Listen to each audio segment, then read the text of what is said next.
ओम शांति। ओम शांति। 8 जून 2024 आज के बाप दादा के महावाक्य।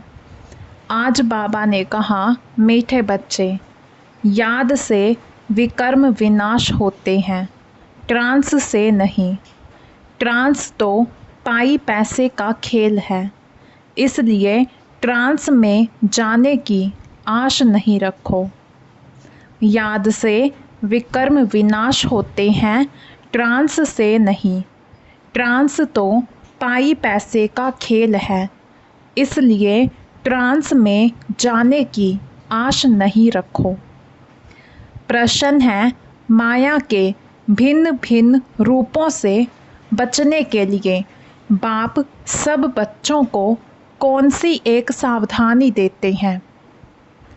उत्तर है, मीठे बच्चे, ट्रांस की आश मत रखो। ज्ञान योग में ट्रांस का कोई कनेक्शन नहीं, मुख्य है पढ़ाई।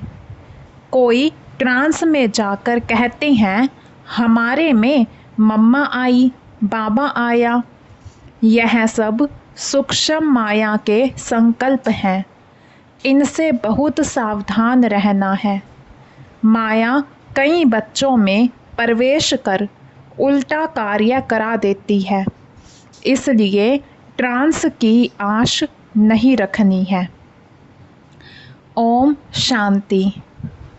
मीठे मीठे रूहानी बच्चे, यह तो समझ गए हैं कि एक तरफ है भक्ति, दूसरी तरफ है ज्ञान।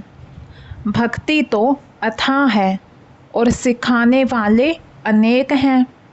शास्त्र भी सिखाते हैं, मनुष्य भी सिखाते हैं। यहाँ ना कोई शास्त्र है, ना मनुष्य है। यहाँ सिखाने वाला एक ही रूहानी बाप है, जो आत्माओं को समझाते हैं। आत्मा ही धारण करती है। परम पिता परमात्मा में यह सारा ज्ञान है। 84 के चक्र का उनमें नॉलेज है, इसलिए उनको भी सबदर्शन चक्रधारी कह सकते हैं। हम बच्चों को भी वह सबदर्शन चक्रधारी बना रहे हैं। बाबा भी ब्रह्मा के तन में है, इसलिए उनको ब्राह्मण भी कहा जा सकता है।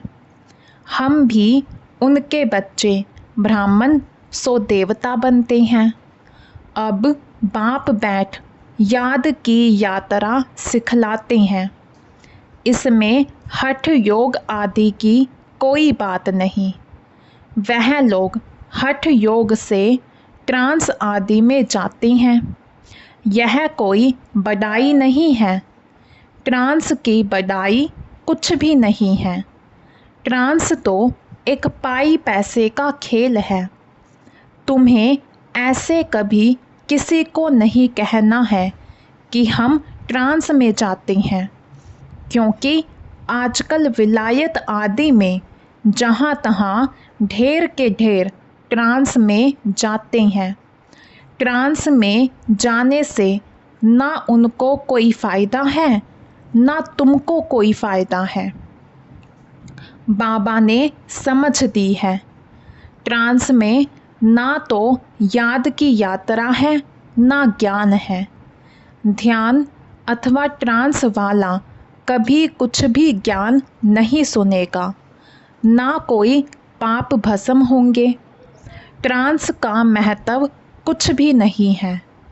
बच्चे योग लगाते हैं, उनको कोई ट्रांस नहीं कहा जाता है। याद से विकर्म विनाश होंगे, ट्रांस में विकर्म विनाश नहीं होंगे। बाबा सावधान करते हैं कि बच्चे ट्रांस का शौक मत रखो। तुम जानते हो, इन सन्यासियों आदि को ज्ञान तब मिलता है जबकि विनाश का समय होता है। भल तुम उन्हें ऐसे निमंत्रण देते रहो, लेकिन यह ज्ञान उनके कलश में जल्दी नहीं आएगा। जब विनाश सामने देखेंगे तब आएंगे, समझेंगे अब तो मौत आया कि आया। जब नज़दीक देखेंगे तब मानेंगे, उन्हों का पार्ट ही अंत में है। तुम कहते हो अब विनाश आया कि आया, मौत आना है। वह समझते हैं इन्हों के यह गपोड़े हैं। तुम्हारा झाड़ धीरे धीरे बढ़ता है। सन्यासियों को सिर्फ कहना है कि बाप को याद करो। यह भी बाप ने समझाया है कि तुमको आंखें बंद नहीं करनी है। आंखें बंद होंगी तो बाप को कैसे देखेंगे? हम आत्मा हैं, परम पिता परमात्मा के सामने बैठे हैं। वह देखने में नहीं आता है, लेकिन यह ज्ञान बुद्धि में है। तुम बच्चे समझते हो परम पिता परमात्मा हमको पढ़ा रहे हैं इस शरीर के आधार से। ध्यान आदि की कोई बात ही नहीं। ध्यान में जाना कोई बड़ी बात नहीं है। यह भोग आदि की ड्रामा में सब नोंद है। सर्वेंट बन भोग लगाकर आते हो, जैसे सर्वेंट लोग बड़े आदमी को खिलाते हैं। तुम भी सर्वेंट हो, देवताओं को भोग लगाने जाते हो। वह हैं फरिश्ते, वहाँ मम्मा बाबा को देखते हैं। वह संपूर्ण मूर्ति भी एम ऑब्जेक्ट है। उनको ऐसा फरिश्ता किसने बनाया? बाकी ध्यान में जाना तो कोई बड़ी बात नहीं है।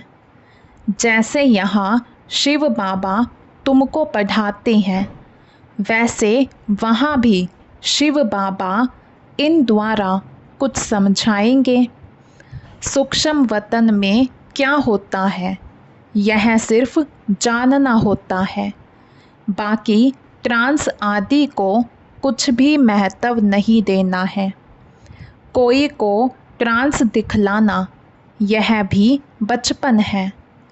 बाबा सबको सावधान करते हैं, ट्रांस में मत जाओ।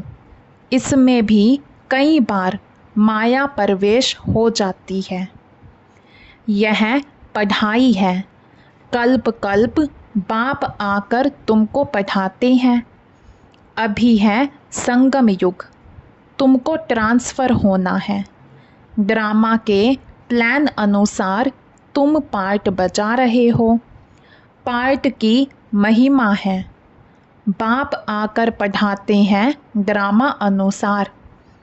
तुमको बाप से एक बार पढ़कर मनुष्य से देवता ज़रूर बनना है। इसमें बच्चों को तो खुशी होती है।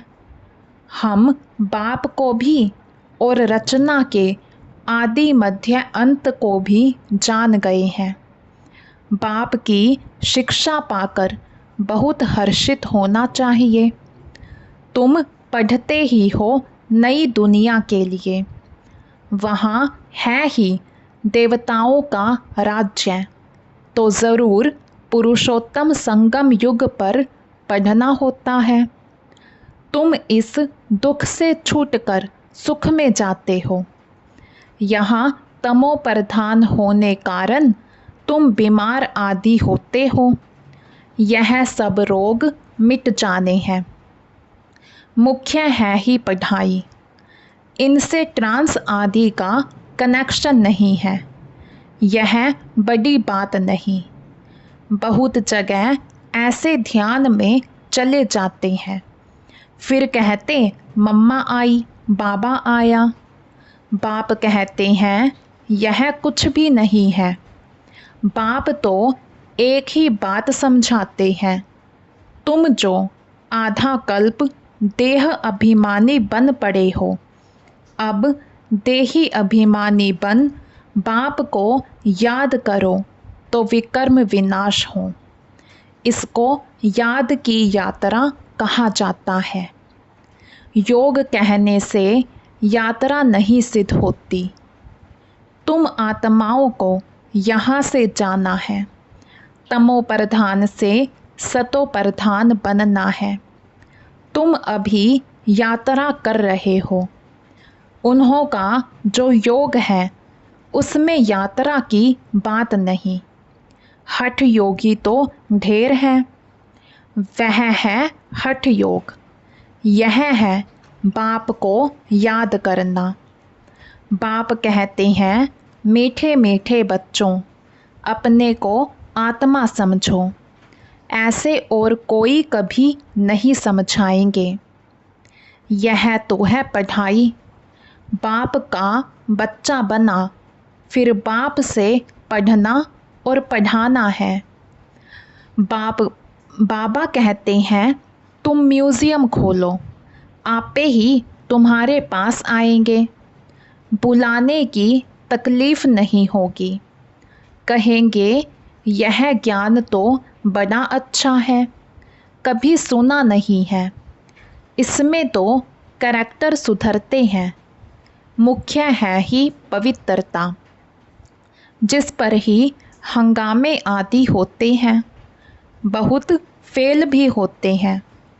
तुम्हारी अवस्था ऐसी हो जाती है जो इस दुनिया में होते हुए उनको देखते नहीं हैं।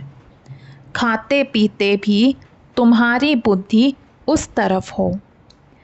जैसे बाप नया मकान बनाते हैं तो सबकी बुद्धि नए मकान तरफ चली जाती है ना। अभी नई दुनिया बन रही है। बेहद का बाप बेहद का घर बना रहे हैं। तुम जानते हो, हम स्वर्गवासी बनने के लिए पुरुषार्थ कर रहे हैं। अब चक्र पूरा हुआ। अब हमको घर और स्वर्ग में जाना है, तो उसके लिए पावन भी ज़रूर बनना है। याद की यात्रा से पावन बनना है। याद में ही विघ्न पड़ते हैं। इसमें ही तुम्हारी लड़ाई है। पढ़ाई में लड़ाई की बात नहीं होती। पढ़ाई तो बिल्कुल सिंपल है। 84 के चक्र की नॉलेज तो बहुत सहज है। बाकी अपने को आत्मा समझ बाप को याद करो, इसमें है मेहनत। बाप कहते हैं, याद की यात्रा भूलो मत। कम से कम 8 घंटा तो ज़रूर याद करो। शरीर निर्वाह के लिए कर्म भी करना है, नींद भी करनी है। सहज मार्ग है ना। अगर कहें नींद ना करो तो यह हठ योग हो गया। हठ योगी तो बहुत हैं। बाप कहते हैं, उस तरफ कुछ भी नहीं देखो, उससे कुछ फ़ायदा नहीं। कितने हठ योग आदि सिखलाते हैं। यह सब है मनुष्य मत। तुम आत्माएं हो। आत्मा ही शरीर ले पार्ट बजाती है, डॉक्टर आदि बनती है, परंतु मनुष्य देह अभिमानी बन पड़े हैं। मैं फलाना हूँ। अभी तुम्हारी बुद्धि में है, हम आत्मा हैं, बाप भी आत्मा है। इस समय तुम आत्माओं को परमपिता पढ़ाते हैं। इसलिए गायन है, आत्माएं परमात्मा अलग रहे बहुकाल, कल्प कल्प मिलते हैं। बाकी जो भी सारी दुनिया है वह सब देह अभिमान में आकर देह समझकर ही पढ़ते पढ़ाते हैं। बाप कहते हैं, मैं आत्माओं को पढ़ाता हूँ। जज बैरिस्टर आदि भी आत्मा बनती है। तुम आत्मा सतो प्रधान पवित्र थी, फिर तुम पार्ट बजाते बजाते सब पतित बने हो। तब पुकारते हो, बाबा आकर हमको पावन आत्मा बनाओ। बाप तो है ही पावन। यह बातें जब सुने तब धारणा हो।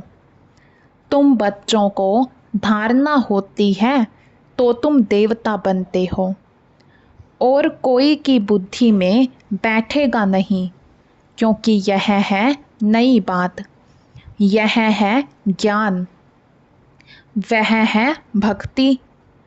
तुम भी भक्ति करते करते देह अभिमानी बन जाते हो। अब बाप कहते हैं, बच्चे आत्म अभिमानी बनो। हम आत्माओं को बाप इस शरीर द्वारा पढ़ाते हैं। घड़ी घड़ी याद रखो, यह एक ही समय है जब आत्माओं का बाप परम पिता पढ़ाते हैं। बाकी तो सारे ड्रामा में कभी पार्ट ही नहीं है, सिवाय इस संगम युग के। इसलिए बाप फिर भी कहते हैं, मीठे मीठे बच्चों, अपने को आत्मा निश्चय करो, बाप को याद करो। यह बड़ी ऊंची यात्रा है। चढ़े तो चाखे वैकुंठ रस। विकार में गिरने से एकदम चकनाचूर हो जाते हैं। फिर भी स्वर्ग में तो आएंगे, लेकिन पद बहुत कम होगा। यह राजाई स्थापन हो रही है, इसमें कम पद वाले भी चाहिए। सब थोड़े ही ज्ञान में चलते हैं। फिर तो बाबा को बहुत बच्चे मिलने चाहिए। अगर मिलते हैं तो भी थोड़े टाइम के लिए। तुम माताओं की बहुत महिमा है। वंदे मातरम भी गाया जाता है। जगत अम्बा का कितना बड़ा भारी मेला लगता है, क्योंकि बहुत सर्विस की है। जो बहुत सर्विस करते हैं वह बड़ा राजा बनते हैं। दिलवाड़ा मंदिर में तुम्हारा ही यादगार है। तुम बच्चियों को तो बहुत टाइम निकालना चाहिए। तुम भोजन आदि बनाती हो तो बहुत शुद्ध भोजन याद में बैठ बनाना चाहिए। जो किसको खिलाएं तो उनका भी हृदय शुद्ध हो जाए। ऐसे बहुत थोड़े हैं जिनको ऐसा भोजन मिलता होगा। अपने से पूछो, हम शिव बाबा की याद में रहकर भोजन बनाते हैं, जो खाने से ही उनके हृदय पिघल जाए। घड़ी घड़ी याद भूल जाती है। बाबा कहते हैं, भूलना भी ड्रामा में नूंद है, क्योंकि तुम 16 कला तो अभी बने नहीं हो।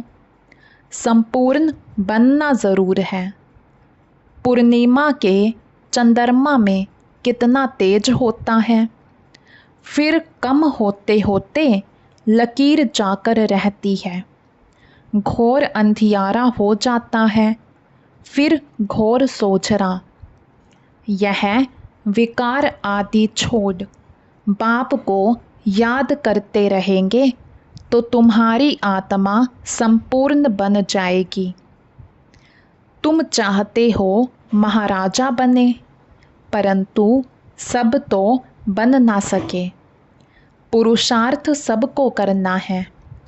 कोई तो कुछ पुरुषार्थ नहीं करते, इसलिए महारथी, घोड़े सवार, प्यादे कहा जाता है। महारथी थोड़े होते हैं। प्रजा व लश्कर जितना होता है, उतने कमांडर्स व मेजर्स नहीं होते हैं। तुम्हारे में भी कमांडर्स, मेजर्स, कैप्टन हैं, प्यादे भी हैं। तुम्हारी भी यह रूहानी सेना है ना। सारा मदार है याद की यात्रा पर, उनसे ही बल मिलेगा। तुम हो गुप्त वॉरियर्स। बाप को याद करने से विकर्मों का जो किचड़ा है वह भस्म हो जाता है। बाप कहते हैं धंधा धोरी भल करो, बाप को याद करो। तुम जन्म जन्मांतर के आशिक हो एक माशूक के। अब वह माशूक मिला है तो उनको याद करना है। आगे भल याद करते थे, परंतु विकर्म विनाश थोड़े ही होते थे। बाप ने बताया है तुमको यहाँ तमो प्रधान से सतो प्रधान बनना है। आत्मा को ही बनना है। आत्मा ही मेहनत कर रही है। इसी जन्म में तुम्हें जन्म जन्मांतर की मैल को उतारना है। यह है मृत्यु लोक का अंतिम जन्म, फिर जाना है अमर लोक। आत्मा पावन बनने बिगर तो जा नहीं सकती। सबको अपना अपना हिसाब किताब चुकतू करके जाना है। अगर सजाएं खाकर जाएंगे तो पद कम हो जाएगा। जो सज़ा नहीं खाते हैं वह सिर्फ माला के 8 दाने कहे जाते हैं। 9 रत्नों की ही अंगूठी आदि बनती है। ऐसा बनना है तो बाप को याद करने की बहुत मेहनत करनी है। अच्छा, मीठे मीठे सिकिलधे बच्चों प्रति माता पिता बाप दादा का याद प्यार और गुड मॉर्निंग। रूहानी बाप की रूहानी बच्चों को नमस्ते। हम रूहानी बच्चों की रूहानी बाप दादा को दिल व जान शिकवा प्रेम से नमस्ते जी, नमस्ते जी। धारणा के लिए मुख्य सार। फर्स्ट पॉइंट, संगम युग पर स्वयं को ट्रांसफ़र करना है। पढ़ाई और पवित्रता की धारणा से अपने करैक्टर सुधारने हैं। ट्रांस आदि का शौक नहीं रखना है। सेकंड पॉइंट, शरीर निर्वाह अर्थ कर्म भी करना है, नींद भी करनी है। हठ योग नहीं है, लेकिन याद की यात्रा को कभी भूलना नहीं है। योग युक्त होकर ऐसा शुद्ध भोजन बनाओ और खिलाओ जो खाने वाले का हृदय शुद्ध हो जाए। आज का वरदान, अपनी सूक्ष्म शक्तियों पर विजयी बनने वाले राज ऋषि स्वराज्य अधिकारी आत्मा भव। अपनी सूक्ष्म शक्तियों पर विजयी बनने वाले राज ऋषि स्वराज्य अधिकारी आत्मा भव। कर्मेंद्रिय जीत बनना तो सहज है, लेकिन मन, बुद्धि, संस्कार इन सूक्ष्म शक्तियों पर विजयी बनना यह सूक्ष्म अभ्यास है। जिस समय जो संकल्प, जो संस्कार इमर्ज करना चाहें, वही संकल्प, वही संस्कार सहज अपना सके, इसको कहते हैं सूक्ष्म शक्तियों पर विजय, अर्थात राज ऋषि स्थिति। अगर संकल्प शक्ति को ऑर्डर करो कि अभी अभी एकाग्रचित हो जाओ, तो राजा का ऑर्डर उसी घड़ी उसी प्रकार से मानना, यही है राज्य अधिकार की निशानी। इसी अभ्यास से अंतिम पेपर में पास होंगे। आज का स्लोगन, सेवाओं से जो दुआएं मिलती हैं यही सबसे बड़े से बड़ी देन है। सेवाओं से जो दुआएं मिलती हैं यही सबसे बड़े से बड़ी देन है। अच्छा, ओम शांति।